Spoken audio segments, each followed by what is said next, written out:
Good morning, everybody. Welcome to the Planning and Zoning and Agriculture Committee for Tuesday, November 18th. Could we get a roll call, please? Mr. Featherling? Here. Mr. Miller? Here. Mr. Long? Present. Ms. Weber? Mr. Dunnell? Present. Ms. Foster? Miss Andrade? Mr. Kirkstra? Aye. Miss Amber Present. Turner? Aye.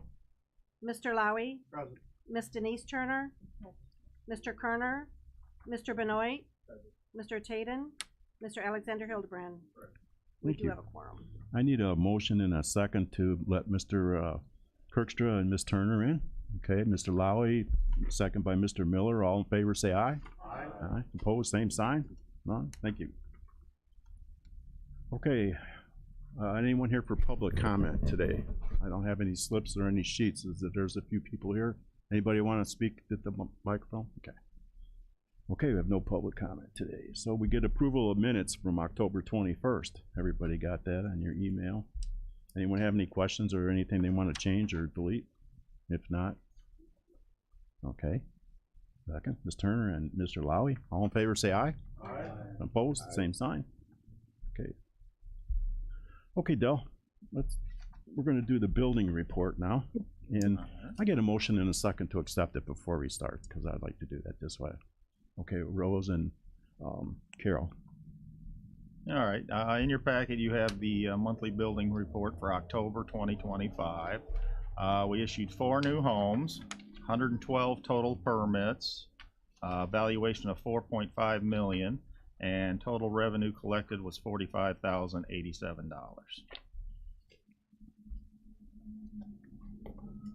Okay, anyone have any questions on that? No? Okay, barring none, we'll get a... All in favor say aye. Aye. Opposed, same sign? Okay, thank you. Okay, we have our MS4 program discussion. Dell's gonna ask you if you have anything. Anyone have anything for, no, MS, no? Nobody has any water problems because we haven't had any water. Okay. Thanks. Okay, next up is they have a zoning case. It's a ZBA case 25-08 to consider rezoning application for 4054 North 6500 West Road, Kankakee, Illinois, situated in section 7 of Limestone Township. PIN number is 0070807-300-007. From A1 Agriculture to A2 Agriculture Estate. Petition filed by AB Welding C LLC and Brent and Anita Welding, owners and applicant. Okay, Dale. This is a run this by us here. 10.01 acre site that was divided from the farm in 2015 without going through the zoning process. So what this does, the request to take it from A1 to A2 will bring it back into compliance with our zoning code. In the A1 district, you're required to have 20 acres minimum for a home, and this does not have that. The division was proper from the Plat Act standpoint. They could have made the division, but it did not meet our zoning code. This went to the Zoning Board of Appeals on November 3rd. There was no objectors, and the Zoning Board voted 5-0 to recommend approval. Okay, thanks. Anyone have any questions for Del on that one? No? Okay. Let's see. We get a motion in a second. Mr. Lowry, Ms. Weber. All in favor say aye. Aye. Opposed? Any? Okay, thank you. And next up. Okay, we're all set. We got another one here, Del. Ready to go? Yes, were you going to read? Okay. ZBA case 25-09 to consider rezoning for application for 9673 East 6000 Road, Grant Park, situated in section 35 of Sumner Township. The PIN number is 020335400001. From A1 Agriculture to A2 Agriculture Estate. Petition filed by Natson 2 LLC, property owner, and Chance Marcotte, applicant. Yes. Okay, Bill.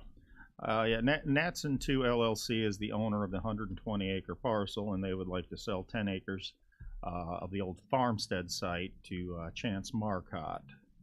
In order to do this, it needs to be rezoned to A2 since it's not 20 acres. Currently, I think there's a garage and an old pad for a mobile home that was removed last year on the site. The zoning board heard this one also on November 3rd, and there were no objectors, and they voted 5-0 to recommend approval of this one as well. Okay. Okay. Ms. Turner? Will we able, would anyone have any questions on that one? It's pretty cut and dry too. None? Okay. Ms. Turner? Mr. Lowry, second. All in favor, say aye. Aye. Opposed? Same sign, none. Okay, next up is transportation. You see Ben back there. I don't know, has he got something for us today? Ben will be doing this one, yes. Okay. Gotta come up here. We have a couple new people here. This is Mr. Wilson. He kind of does handles all the transportation pretty much for the county. Among other things, yeah. Other duties as assigned, Mr. Chairman. He has a hat that has like 5 different brims on it. He spins it around as he goes He's got through the the longest building. title, too. Yeah. So, but for this particular topic, we're talking about the Comprehensive Safety Action Plan. I guess for the new board members, I'll apologize in advance. We work in an acronym business. I try my hardest to not exclusively throw them around. John keeps me pretty honest on those. So the Safety Action Plan is something that came out of the SS4A program through the Federal Highway Administration. So that's Safe Streets for All. And the goal with this entire conversation, and the reason we have a resolution in front of you today, is part of this activity is the governing bodies supporting these activities need to adopt what we call Vision Zero. That is an end goal of 0 fatalities on the road for all users by a set date. And so we in this resolution, we've worked with our team. So we have in the back of the room both Tyler and Stephen. They've been working very closely with Aurora and Associates. We have a consultant through DOT, and IDOT's graciously made some funds available for us to pay for this. We're in the middle of it. We're December 17th or 18th. We're gonna have a workshop at Kankakee Community College to have our second workshop. So we'll make sure that gets distributed through our Facebook and those locations. But essentially, as part of the Comprehensive Safety Action Plan, we're shooting for four targets. Obviously, reduction of serious crashes and fatals. We want to end up with 0 fatals. It's a very lofty goal. The state has probably 1,100 or 1,200 fatals a year on the road. So for the state to target, that's but we need to chip away at that. And that has a lot to do with not only designing safe streets, but adjusting behavior and engaging in appropriate enforcement and kind of looking at educating young people on how to drive on a road safely, so it's kind of all of that. It's not just the safe systems approach is not about blaming the end user, the driver, the vehicle one. For their fault in the crash. It's about looking at the entirety of it and seeing what we can do to maybe make it safer. So as going through this process, obviously we have a bunch of community stakeholders and partners. We're trying to identify what actions we could undertake to make our streets safer, to develop action plans to then hopefully eventually, once we complete the SS4A obligation of having a safety action plan, we'll apply for some funds to do some demonstrative projects. Project examples are we sit Dell and I sit on a group for traffic record retention in the state, and one of the things that came out of that was we had somebody from DC on our last meeting, and they have almost like advanced warning through AI. So it takes a picture or video of the users. If it sees your phone in your hand, if it doesn't see the seatbelt across your torso, 250 feet later, there's a little sign that says, hey, put your seatbelt on. Hey, put the phone down. Yeah. It's not about a ticket. It's not about trying to, use cameras for, and I know that that's a very sticky topic, but it's about changing the way people behave. And so potentially we could do some sort of demonstrative project with that. Obviously, we've got some hot areas within our county for crashes that we're trying to address now. DOT's been doing some good work, but part of the reason this is here is so we have a Metropolitan Planning Organization, which we staff. Dell is our executive director, and they will be adopting this resolution. But we have a planning area that's not the entire county. While we can plan for the entire county, we thought it prudent also to bring in front of this board the resolution, because I do believe that the county adopting a resolution for increased safety on our roads would be something the board would be supportive of, and we at least cover the entirety of the geography. So this would be a resolution passed by county board if it receives the blessing from this committee and then gets the votes, but also a resolution that would be put forward to the MPO committee at their January meeting, where we'll be adopting a very similar, change county for MPO, and then actually Chairman Alexander Hildebrand's the chairman of that committee, so he'll be running that through that group as well. So for the project we're working on now, we're kind of in the middle of our public outreach. We're at that workshop 2, which is our winter meeting. We do have a spring follow-up meeting. This one will be the data-driven meeting. So our consultant has assured us that it will not be a giant eye test. But we will be bringing back some data to this committee out of that group, just really in that we're having great meetings and we're getting great input, but I want this is a pretty good forum for us because we are filmed, and if anybody wants to see it, we'll be able to present some of that information. So probably Tyler and I will come back at the January PZA meeting and discuss what we discussed through our findings from the data. We're looking at all crashes of all types, and then we're focused on focus areas, priority areas. So that is speeding, aggression, impaired driving, intersection related, and we're trying to kind of focus in certain target areas that we think would be most impactful, as opposed to just doing a kind of a scattergun approach of all 15 or 16 areas of interest. So this resolution allows us to move forward in the process, and it also allows us to then attempt to secure additional funding for additional projects. Okay. Sure. Ms. Turner?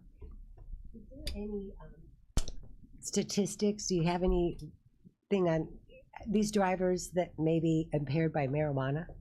Is that leading to any of this, do you think? And how do you find that out? So part of our efforts in sitting on Traffic Records Coordinating Council is to look at the entirety of crash reports, and so we review and analyze what the geometries look like and what the officers are seeing in that. One of the real shortcomings of the way the processing of impairment works is once you hit on alcohol, we quit testing for synthetics. Yeah. So if you've got 6 beers in you and you smoked a joint and you smell like beer and you test positive, even if they go through blood work, the testing stops as soon as you get something to trigger a violation of the law. They don't continue to test for additional synthetics. What if alcohol's not involved? So then there would be and that this is so like our rolling average is like 2018 to 2023, because we have to analyze the crashes and make sure they're all accurate. So we're working on kind of a little bit in the rears on our 5-year rolling averages. So I would think that probably 24 and 25 have quite a bit more data on marijuana use. I will say there's a lot of anecdotal conversation we have about, I have an office across the street. You cross the street, what do you smell? And it's like they're driving down 17. We talk about informing people what the legalities of that are. Yes, it's legal to use in your own home. It's not legal to use while you're driving around. But I understand that's a very difficult thing to enforce, especially with some of the regulation that the state has been pushing upon us, where we're not necessarily in a great space to have a bunch of raw data in our favor. I mean, that distracted. If you don't admit to using your cell phone while you were, if we don't have a fatal, we will not get a subpoena from a judge. If I don't get a subpoena from a judge, I can't get your records. I can't prove you're using your cell phone. You all drive on the road every day. You see people at traffic lights up and down, up and down, up and down. We all know they're doing it. You can smell it out the, when the windows are cracked, you can smell it when you're driving. We all know they're doing it. But it's very difficult to kind of pinpoint without getting into a crash where, that's in Illinois specifically, that's a very difficult thing, I think, to manage. And we're probably 20 years out of having a good data set, unfortunately, because it is such a new thing for us. But I do believe that impairment is affecting, road users. But how much of that's attributed to combinations? And that's one of the things we will be discussing at this workshop. A lot of our crashes are combined crashes. Speed and aggression plus distracted. Speed and aggression plus road departure. Algebra. Distracted plus youth drivers plus distracted. Most of them all have multiple contributing factors. You end up choosing one. You try and do your best. And this is, officers' discretion as they're going through, and they work very hard on their training to really identify what.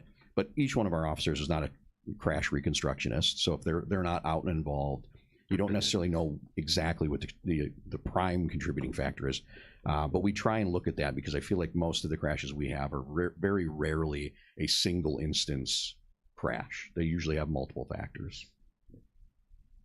Piles up. Okay. Ms. Turner, I had a question. Mr. Benoit? You mentioned something about AI and using AI to, get more data and things like that. Can you elaborate a little bit on exactly what that is? So the example that was given to us in DC Metro, Thank you. they were using this really just like in urbanized areas as an attempt to use a bit of the technology. And so essentially it was framing, and that's a little weird in Illinois with BIPA as far as identifying people with the Privacy Act, but they were kind of framing inside the windscreen and just looking for two things: seatbelts and cell phones. And so the AI can see this, it identifies this, it's about 6 by 3, it knows it's a phone. And so they were just using that exclusively as an attempt to educate the drivers that were on the road. A half a block later, you get a notification saying, put your phone down. And I feel like DOT does that on the interstates now, but they're not personalized messages. It's drive sober, get pulled over, Right. click it or ticket, whatever campaign we're running during that particular time. They run them on the billboards and try and remind people again. It's another reminder to be safe when we're out there. AASHTO does this. National Highway Safety Administration does this, where you'll see billboards. This is a more personalized piece of that. And as that technology advances, this could be really something. And it was a really great presentation from the team in DC. And I think that would be something that we, with this plan in place, we'll be looking to secure funds to try and do a demonstration project, probably on 17 here, where you see, and I know that Kankakee PD is doing additional enforcement for speed. Obviously with King School there and the school zone, there's some things that are, but driving in this morning, McDonald's is giving away turkeys, which is fantastic, but 17's a mess, and so trying to do things like that. And I think that there are other areas, 50, 45, some areas throughout the community, and really in all directions that we could be doing something like that. So we might look for funds to maybe deploy, and I'll have to talk with the chairman about it, but maybe a couple locations within the county. Obviously, the big thing there is making sure that we have federal funds with a state match, so that way we're not, we don't want to take on a bunch of cost. To do this is what these funds are made available for. So, Okay, Ben, is this kind of like invasion of privacy or no? Because if they can take if you got a cell phone, then it gets your license plate and your picture at the same time. So this is where this is not an enforcement activity. Yeah, that's what they say. All of these, that becomes an us conversation, though, right? But more that they have to follow privacy laws. You can't use biometric or image recognition or anything like that. So they got to follow all of the state laws surrounding that, federal laws. But it does become, so I'm going to give you this. You pull up to a stoplight and it's red and there's no cross traffic. And then it goes through the cycle and it's a 45-second cycle. And by the time you start to get your green, now there's cross traffic coming and they all have to stop. Right? So you've been waiting, and now they're waiting. We're all creating extra carbon we don't need to create. What if there was a camera that saw a vehicle just recognize it's a vehicle, it's a box moving on the road, and advance the signal ahead of time. They kind of do that. It would be using They AI. use that with ambulances right now. Well, right? so it wouldn't quite be like the interrupters, but it would be using technology, which would be identifying vehicles on the road. I mean, we deploy in the city of Kankakee. I know the city does. We have some flock cameras that the sheriff's department manages. We deploy license plate readers throughout the county, Yeah, we got them in Mantino. right? And Mantino has them for use in investigation. But it's not about using as a enforcement activity. They're not pulling people over for speeding based on the flock camera, but it's about all of these pieces of technology are going to gather that needed information. You have to know it's an automobile to know it's approaching the intersection. If it's something the county board wants to tell us, we want to do a different demonstration project, I'm perfectly willing to hear that. This is one example that was given to us that I think is a pretty neat piece of tech where, again, at 250 feet, the sign says put your seatbelt on. At 500 feet, there's not a cop sitting there saying, and here's your ticket. Yeah, okay. Like that is where we would have a discussion about, Not in the mailbox. no, either. and I don't know that we have the legal authority to do that based on that imagery. It's more about trying to rewire some behavior of drivers. As we look at safety and we look at new intersection geometry, changes in the way we manufacture our roadways, and good example, Route 17 at I-57 is going to be a diverging diamond, the DDI. You will be on eastbound traffic. You'll be on the north side of the road. You're going to cross at a diamond, and then you're going to cross back. Weber Road has one, Humboldt and Joliet. It reduces conflict points for drivers and pedestrians. It makes a safer intersection. Roundabouts, same science, proven technology. And IDOT's ramming them down our throats. Unless you got a boat on the back. So again, you can build them big enough. It is the preferred method in a lot of instances. The conversation we're having as far as the Comprehensive Safety Action Plan is concerned, the first time somebody drives in a DDI or a roundabout cannot be when they're 35. The state of Illinois is doing these things. These are preferred technologies for safety, policy notwithstanding. Our young drivers need to be using them. My generation is just, we got to figure it out. But my children will learn this, and we partner as part of our safety committee. We have people from education on our safety committee to discuss this so they know what technologies IDOT is using in their preferred methods in federal highway to ensure that our road users are navigating those geometries, driving through them prior to your first exposure to a roundabout cannot be in Carmel after your 40th birthday. It has to be when you're 16 years old or 15 years old with your driver's education instructor or with your parent when you're going through that. I implore people to get used to the preferred technologies, and I know that they're difficult, and I know change is big, and we don't like it, and all of those things. But if the science is proving that they're safer, Federal Highway and DOT will continue to use them. And so if we're getting less conflict points out of those, and they're safer for the users, that'll be what we'll go with. And so we're just trying kind of from a, how do we navigate this minefield? How do we ensure that our partners in enforcement and safety and first response and design are all aligned on that same effort? Like you said, it saves fuel, emissions, everything. It just keep going, and instead of sitting there idling at the stop sign waiting for you go. No, you go. You go. No, you go. Second you. Yeah. Ms. Foster? Thank you.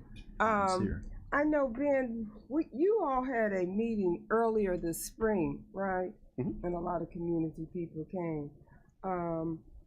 Is this project just primarily to upgrade technology? I was thinking that it was going to provide money for some physical changes to promote safety in communities. So there's two parts to SS4A. The first one of them, well, I guess three parts. There's planning, which is what we're doing. There's demonstration, and then there's construction. Okay. There are areas in which we're examining that the state of Illinois completes on a 5-year annual, what they call the Highway Safety Improvement Program. HSIP will be done. I think we're going to undertake that next year as a state, and then they make funds available. We're actually using freight and National Highway Performance Program and maybe Highway Safety Improvement Program for 17 at 57. So IDOT is making a portion of that pool of funds available to change because the one turn's too tight for the trucks, that inside radius, and that causes issues with safety and lack of freight access. And so they're using these funds. So there is a pool of funds tied to that, to maybe more directly to your question. And as we look through that, and we'll work with Greg on our side, I will say that a lot of the roads we're talking about are DOT or local roads that are not county roads. We will obviously work with Mr. Hayden and his team to make sure we're improving roads within the county.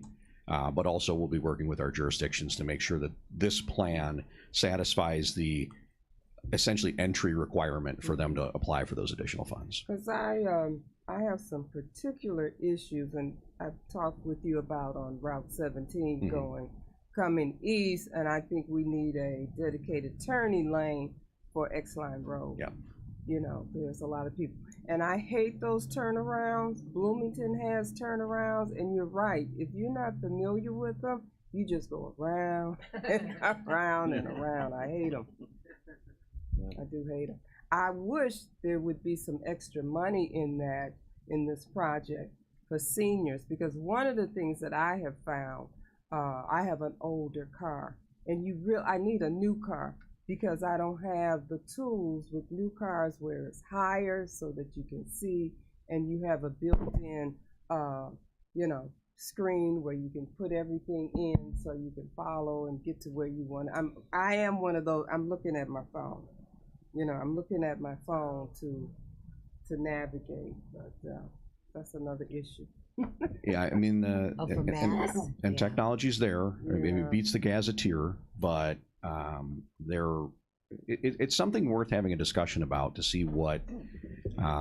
I doubt Federal Highway is going to be buying cars for people, but just to see. And I would say that 17-1 at 12,000 North between Grant Park and Momence is going to be a roundabout. It's not our road, not our say. We gave input and feedback, and I think this is where I'm a little torn at the staff level. I understand the science behind it. I understand what reduction of conflict points means for users, but I believe that most of our road users hate them, and so I give feedback saying I don't think people are going to like this, and they say that's great for trucks there. But it's going to be a big one. I'm sure it'll be a big one. It will be large enough to accommodate truck traffic through that area. I think what ends up happening is they operate almost similarly to a four-way stop, where when we put a four-way stop at 12,000 North and 50, but the science behind that's a hard no-no. Right. That works. But that's the roundabout's going to do a very similar thing, where there was one accident. You have. Manhattan just put one at one of their roads, and they have advanced warning, and it says through all-way stop condition because it's not an intersection. I don't know that they can even write intersection on the sign because it's not an intersection. It should never be an all-way stop condition. It's Route 52 that just cuts through Manhattan, but something happened in town, very tragic, and so you need to make a change, and that short-term change is to slap a stop sign on it. But I do believe that the roundabouts, in slowing everybody in approaching from all four directions, serve the function of not having a 55-mile-an-hour speed limit and a slow-moving vehicle try to traverse that. And so but when you get into like how do you design these and go through and if you sit on highways committee, Greg can tell you 9,000 North was a 2008 project, and we're 17 years in the making on that one by design and redesign and funding, and it takes quite a ways.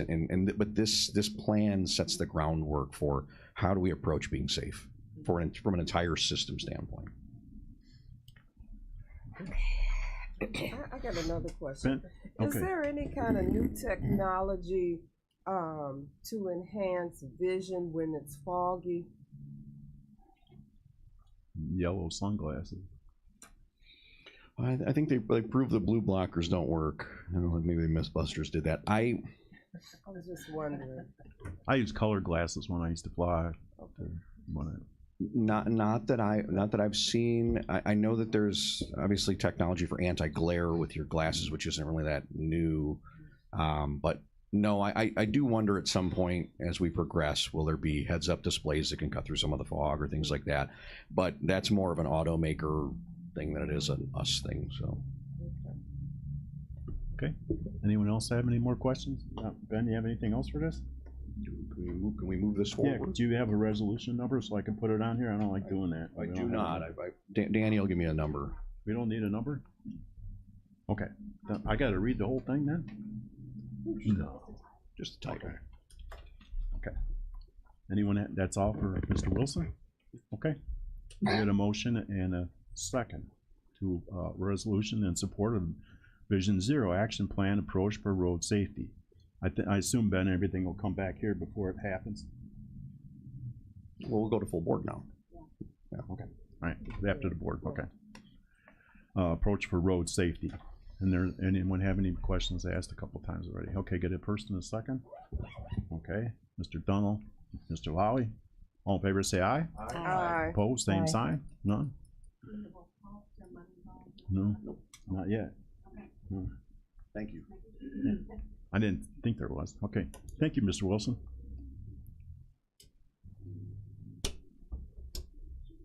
Okay, Del, what do we got? Anything else?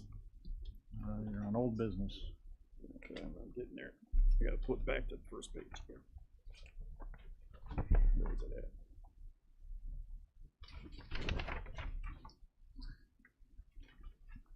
Okay. Next we got old business. Anyone have any old business? No? Any new business at all? I don't think so. Okay, Mr. Lowry. Motion to adjourn. Can we get a second? Mr. Benoit. All in favor say aye. Aye. Opposed, same sign.